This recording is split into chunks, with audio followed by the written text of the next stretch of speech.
Actually ആസ്പിറൻസിന് ഇപ്പോൾ വളരെ positive ആയിട്ടുള്ള ഒരു പൊസിഷനാണ് ഉള്ളത്. കാരണം ഞങ്ങൾ ആ പ്രിപ്പറേഷൻ സ്റ്റാർട്ട് ചെയ്യുന്ന ടൈമിൽ നമുക്ക് മുൻ മാതൃകകളോ യാതൊരു ക്ലാരിറ്റി ഉണ്ടായിരുന്നില്ല.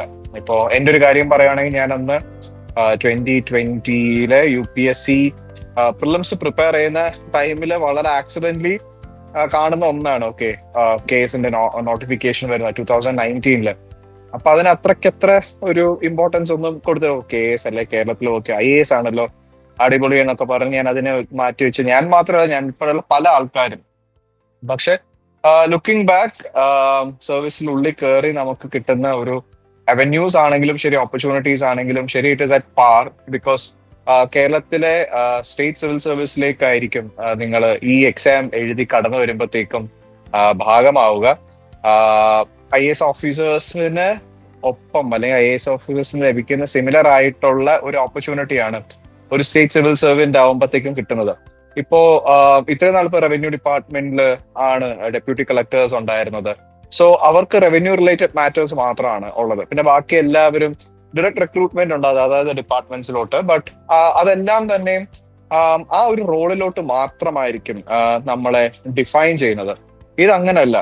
നമ്മൾ ഈ എക്സാം പാസ്സായി വരുന്ന ടൈമിനുള്ള 1.5 കൊല്ലത്തെ training gives you A holistic idea of administration. ഇപ്പൊ ലബാസിനെ പോകാൻ പറ്റിയില്ലെങ്കിൽ കൂടിയും നമുക്ക് അതിന് പാറായിട്ടുള്ള ട്രെയിനിങ് ആണെങ്കിലും ഓൺ ദ ഗ്രൗണ്ട് എക്സ്പോഷേഴ്സ് ആണെങ്കിലും 1 മാസത്തോളം നീണ്ടു നിൽക്കുന്ന കേരള ദർശൻ, 3 ആഴ്ചത്തോളം നീണ്ടു നിൽക്കുന്ന Bharat Darshan, that was like Chris cross.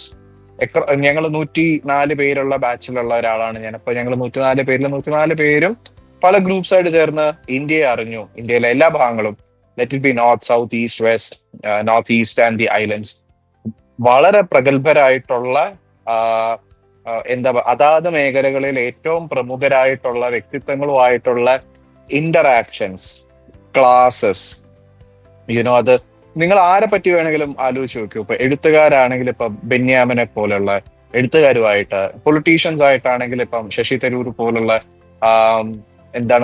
Politician come knowledgeable ആയിട്ടുള്ള ആൾക്കാരുമായിട്ട്, ഓൾ വാക്സ് ഓഫ് ലൈഫിലുള്ള ആൾക്കാരുമായിട്ടുള്ള ഇന്ററാക്ഷൻ, അവരുമായിട്ടുള്ള സെഷൻസ്, പിന്നെ ഉള്ള ഏതാണ്ട് ഒരു 5 മാസത്തോളം വരുന്ന അറ്റാച്ച്മെന്റ്സ്, അത് 2 ഹാഫ് വരുന്ന attachments, where you are in direct contact and you see how administration in Kerala happens across all domain.